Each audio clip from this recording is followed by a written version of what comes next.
Anda kembali bersama kami dalam Lunch Talk. Saya masih bersama Pak Emil Dardak dan juga Pak Heri dari Satgas Covid. Pak Heri, tadi apa yang disampaikan oleh Pak Emil adalah bagaimana upaya-upaya yang dilakukan Pemda setempat begitu ya untuk mengantisipasi benang kusut dari para pemudik ini yang akhirnya juga menyebabkan angka positif Covid ini bertambah begitu. Kalau dari Satgas sendiri apa yang bisa disampaikan terkait koordinasi mungkin dengan Pemda dan juga pihak-pihak terkait selain penyekatan mungkin apalagi yang bisa dilakukan sehingga masyarakat ini semakin sadar begitu untuk tidak pulang kampung dulu, tidak mudik dulu karena angka positif rate kita juga semakin tinggi saat ini. Iya, saya ingin katakan bahwa kepada masyarakat bahwa mencegah bahaya itu jauh lebih baik daripada mengejar manfaat. Jadi kan sekarang masyarakat sedang mengejar manfaat tradisi ya untuk bersilaturahmi itu, tetapi memang di luar ada bahaya yang lebih besar yang mestinya kita hindarkan. Koordinasi dengan daerah tentu saja kita lakukan setiap pekan, kita ada selalu rakor untuk mengupdate dan menyusun rencana-rencana ya, kita siapkan what if skenario lah, jika satu rencana gagal kemudian rencana B-nya itu kira-kira seperti apa. Dan yang disampaikan Pak Emil tadi di posko desa menyiapkan karantina itu adalah salah satu atau langkah yang plan B tadi, dia ada menjadi benteng terakhir. Saat ini ada 28.000 posko di desa dan posko desa dan kelurahan, di mana lebih dari separuh itu punya kemampuan untuk melakukan karantina secara mandiri ya dari masing-masing RT atau kelurahan di sana gitu. Jadi ini penting untuk kemudian dipersiapkan, karena kalau lihat di perbatasan Bekasi dan Kerawang, kemudian di perbatasan Jawa Barat, Jawa Tengah, Jawa Timur, Jawa Tengah itu kan masih begitu banyak masyarakat yang memaksa. Tadi data Korlantas yang disampaikan juga masih sekitar 40% masyarakat berusaha untuk melakukan mobilitas kayak gitu, dan ini memang benar-benar diantisipasi. Tadi malam kami juga bersama Ketua Satgas Penanganan COVID juga menyarankan kepada posko-posko di desa dan kelurahan itu melakukan mikro lockdown jika sampai ditemukan dalam satu RT atau RW itu ada 5 keluarga yang tertular gitu, sedang tertular. Jadi ini untuk tadi memperkecil laju penularan. Kalau itu dilakukan dan secara disiplin dilakukan, tentu saja ini akan sangat efektif dalam mencegah penularan lebih luas. Kita juga harus sadari bahwa kemampuan rumah sakit di daerah, di kabupaten kota, di Jawa Timur, di Jawa Tengah maupun di Jawa Barat itu sebenarnya tidak sebesar misalnya kalau di Surabaya atau kemudian di Semarang atau di Jakarta. Ini kapasitasnya harus benar-benar dipersiapkan, karena kalau terjadi peningkatan lebih tinggi itu pasti akan segera penuh. Saya punya pengalaman, tadi saya cerita di Blitar, ketika puncak kasus terjadi bulan Januari, ibu saya kena COVID itu tidak bisa mendapatkan perawatan hingga 2 hari. Nah ini perlu diantisipasi oleh masyarakat jika sampai fasilitas kesehatan penuh. Sekarang memang rasio keterisian rumah sakit itu rata-rata 30-35% ya di Jawa ya. Tetapi tentu saja ini bukan menjadi kita untuk lengah, sehingga tentu saja daerah tetap harus waspada menghadapi segala kemungkinan. Menteri Kesehatan meminta rumah sakit untuk menambah kapasitas ruang perawatan. Saya rasa itu memang juga harus kita siapkan. Baik, Pak Emil, kalau di Jawa Timur sendiri soal okupansi atau ketersiapan dari rumah sakit sendiri seperti apa Pak sampai saat ini? Dan apa antisipasi yang bisa dilakukan terkait dengan apa yang diminta oleh Menteri Kesehatan? Ya baik, jadi kami memang tidak hanya melihat agregat, tapi juga melihat individu masing-masing kabupaten kota atau minimal wilayah. Jadi ada beberapa rumah sakit rujukan Pemprov, seperti Rumah Sakit Saiful Anwar di Malang, Rumah Sakit Sudono di Madiun, ya di Surabaya ada 2, Sutomo dan Haji, bahkan Menur juga kita tambahkan. Nah tetapi bahwasannya memang jumlah rumah sakit rujukan COVID sudah bertambah, tapi benar yang disampaikan Pak Heri, memang pada saat terjadi peningkatan tingkat okupansi, terutama yang terjadi di penghujung 2020 dan awal 2021, kita melakukan 2 langkah secara simultan. Kita tetap meningkatkan kapasitas baik itu isolasi negatif maupun yang ICU untuk kemudian bisa menambah kapasitas. Tapi di saat yang sama dengan menggunakan PPKM, kita mendorong penurunan selanjutnya pelandaian kurva COVID-19. Jadi saat ini tentunya kapasitasnya sudah bertambah. Dan perlu kami sampaikan juga bahwa dulu kan zona merah itu hanya istilahnya ada konsentrasi kasus 60-70% kasus hanya di Surabaya, Sidoarjo dan Gresik.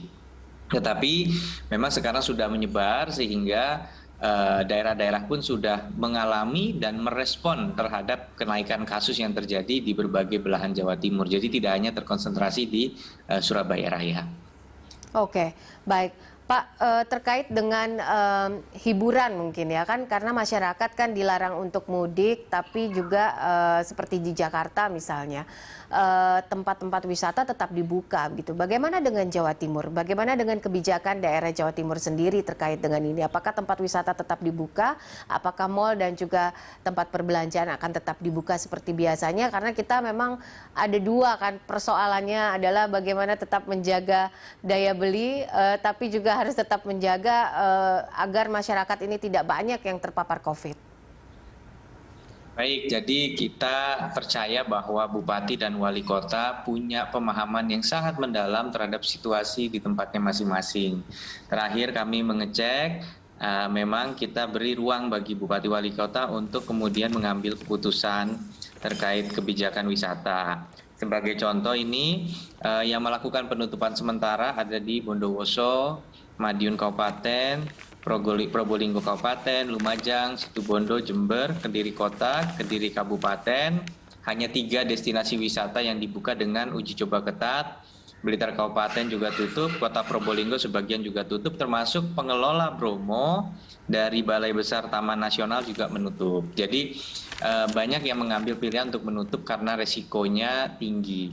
Tetapi PPKM itu sebenarnya sudah mendesain sedemikian rupa protokol kesehatan. Cuman kan kata kuncinya, apakah protokol kesehatan ini sulit diterapkan atau tidak? Kayak misalnya tadi pemudik ngeyel gitu kan, sulit menahan gitu ya. Nah ini tentunya berkaca kepada yang terjadi beberapa hari terakhir, Forkopimda, Pangdam, Kapolda juga sudah meninjau, kita diskusi dengan Asosiasi Pusat Perbelanjaan. Mereka tentunya melakukan pembatasan jumlah yang masuk ke satu kawasan pusat perbelanjaan. Jadi dengan membatasi orang yang masuk, maka jumlah yang ada di dalam itu tentunya tetap di bawah dari ambang batas, terlepas ini lebaran atau tidak. Resikonya mungkin adalah saat membludak mau dipilih masuk, ya. Tapi ini belum terjadi saat ini. Jadi kita masih menghormati kalau ada pusat perbelanjaan yang memilih untuk buka, tetapi ada pengawasan mengenai bagaimana mereka membatasi yang masuk. Harus ada pengawasan ketat di setiap pintu-pintu masuk yang ada. Terutama yang di lobi ya, kalau di mobil kan bisa terhitung jumlah mobil yang masuk parkiran, terus masuk dari lobi, dari pintu parkiran. Jadi ini sudah dibicarakan sampai level seteknis itu. Nah, tempat-tempat wisata ada di 7 zona, kita udah identifikasi yang juga rawan-rawan seperti Pantai Selatan Malang, Wisata Bahari Lamongan, Batu, itu ada pengawasan ekstra tuh di sana. Walaupun belum dikatakan officially tutup, tapi akan ada bahkan bisa sampai ke pengalihan lalu lintas dan penutupan kalau sampai ada indikasi banyak yang berkunjung. Baik, Pak, terakhir mungkin antisipasi apa yang akan dilakukan Pemda Jawa Timur sendiri dalam hal ini untuk mengantisipasi arus balik, Pak? Apa yang bisa disampaikan kepada masyarakat? Ya, tentunya untuk arus balik bedanya sekarang kan mobilitasnya beda arah, tetapi posko penyekatannya tetap sama. Ya, jadi kami sampaikan kepada masyarakat bahwasannya ada 2 nih ya. Satu, bagi yang ternyata melakukan mudik mendahului, ya, maka kita tentunya akan ketat. Tetap tidak ada alasan untuk kemudian mereka mau minta dikembalikan atau diizinkan kembali lebih awal sebelum tanggal 17. Ya, bagi yang mudik mendahului, yang masuk ke Jawa Timur dan tidak punya alasan, dan mereka akan bilang, loh Pak, saya harus kantor, mungkin itu alasannya pasti. Tapi mohon maaf, itu nggak bisa dipakai udah gitu. Karena apa? Karena kalau untuk arus balik beda, bukan tujuannya yang kita tanya, tetapi bahaya pergerakan simultannya yang kita hindari. Jadi itu sudah resiko. resiko yang harus diterima karena melakukan mudik mendahului. Betul ya Pak Heri ya? Jadi itu resiko, makanya pikir dulu kita kenapa sampaikan 6 sampai 17. Karena begitu habis lebaran, kalau dia memang harus balik itu resiko. Karena yang kita hindari adalah simultannya pergerakan pada saat arus balik. Jadi nanti mungkin kan akan ada yang nyampaikan, loh Pak saya harus kantor, saya bukan mau mudik. Ya iya, karena mudiknya udah pas pulang.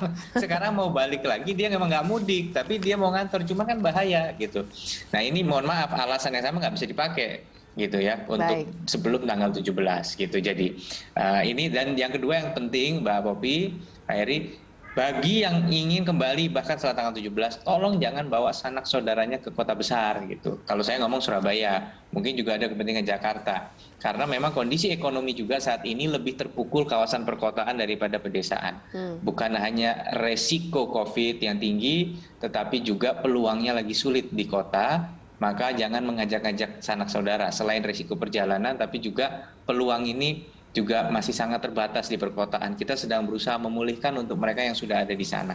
Oke, baik, menarik. Pak Heri, terakhir mungkin closing statement apa yang bisa Satgas sampaikan saat ini terkait antisipasi arus balik dan juga arus mudik saat ini supaya masyarakat tetap bisa stay at home dan angka positivity rate kita tidak tinggi dan jangan sampai kita terpapar seperti India.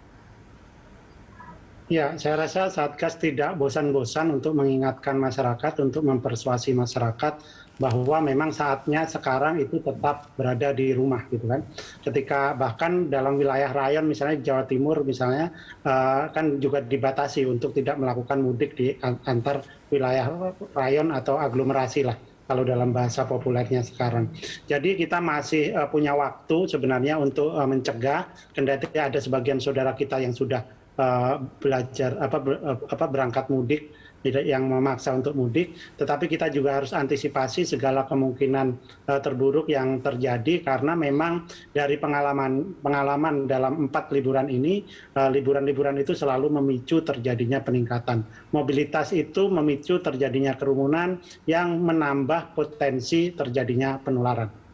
Baik, oke. Terima kasih Pak Heri untuk bincang-bincangnya bersama kami dalam Lunch Talk. Pak Emil juga terima kasih. Selamat berlebaran Bapak-Bapak, besok sudah lebaran. Selamat Hari Raya Idul Fitri, mohon maaf lahir dan batin. Salam sehat selalu. Terima kasih, salam sehat selalu. Terima kasih Pak Emil.